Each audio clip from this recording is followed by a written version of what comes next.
Hi, I'd like to talk about TV, films and comics on this channel, and today we're going to talk about the difference in collected editions. That being from basic trade paperbacks all the way up to omnibus editions. We can go beyond that to absolutes, but to be honest, the majority of people are going to be buying either something between trade and omnibus. I mentioned at the end what a absolute is and what it's like, but for the most part these are the ones we're going to focus on, and we're going to be focusing on the difference between DC and Marvel. Right then, let's talk about these different comic formats. Let's begin with the most basic, is a trade paperback. In short, you get a collection of anything from 3 to 12, maybe more, single issues collected together in a paperback format. This has got paper pages, obviously, they can be glossy, they can be matte, and it's got a card cover. They're always going to be glued on the spine, and they always come in at roughly the same measurement. For Marvel and DC anyway. Some publishers seem to purposely use a slightly larger format, but we're not talking about them today. This is how you will see most of your comics in collected format. The exception to the rule that's recently come up is the Marvel sort of digest collected editions, which are slightly smaller in format. You can see there next to the trade, it comes in about an inch shorter.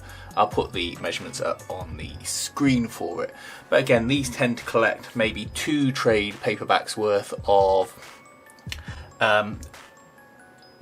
material, so they represent better value, and they're designed for smaller hands and to be more sort of easily readable. Again, glued spines and card covers.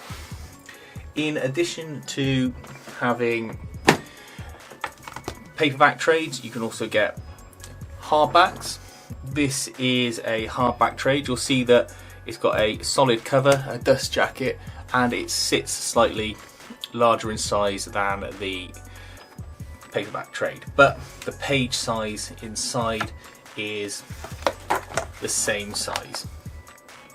It's just because you get the extra protection from the cover that it sits slightly bigger on a shelf. Now, moving on from hardbacks, you can get what Marvel will call oversized hardcovers. Now, these are hardback books, sometimes with a glued, sometimes with a sewn spine, and they come with a dust jacket.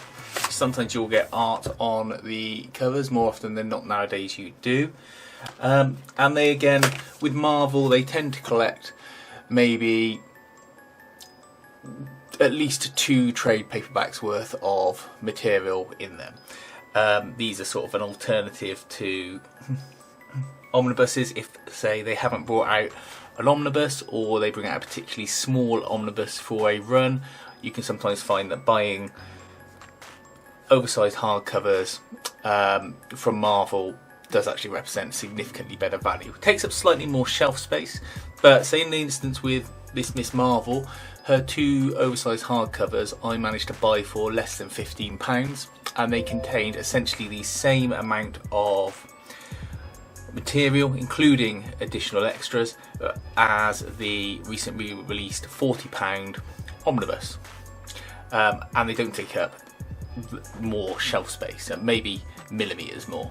So I'm quite happy to have had the oversized hardcover from Marvel in that. Now, DC also do something in exactly the same format, but they call it their deluxe editions.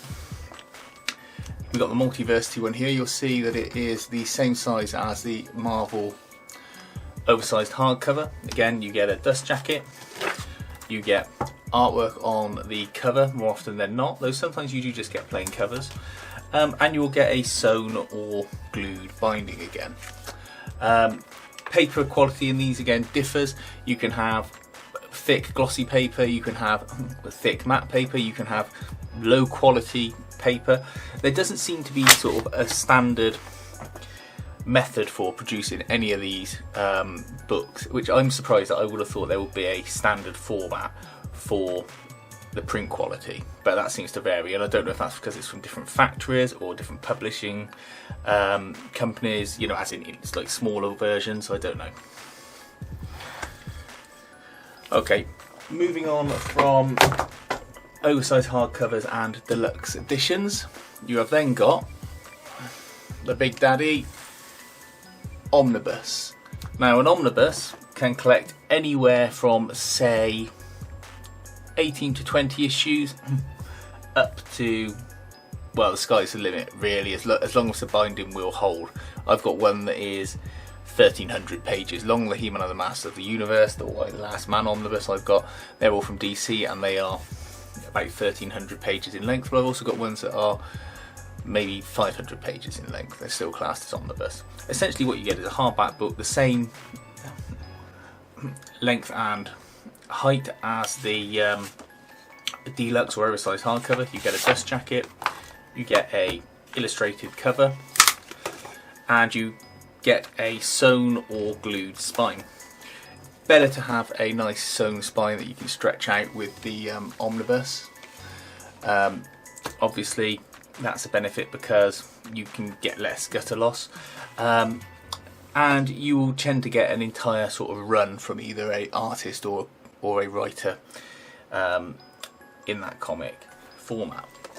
Omnibuses vary in value, so you can get ones that are relatively cheaply priced, say like the Aquaman omnibus from DC, cost about £35 in England, whereas other ones can cost anything up to over £100. They are preferred when they're bigger, not just because you get more material, but because the shelf space that you save by having a omnibus edition as opposed to, say, 6 or 7 oversized hardcovers or deluxe editions is massive, and they're more collectible and they tend to hold their value. Trade paperbacks don't really hold their value, and they do degenerate over time as well. There is another format that I'm not going to show here called absolute editions. These are even larger in scale, and they're sort of a deluxe edition, let's say. Well, they're the absolute edition of a book, and they have special artwork in and special materials, but they tend to cost as much as, if not more than, an omnibus, but they don't contain half as much actual material.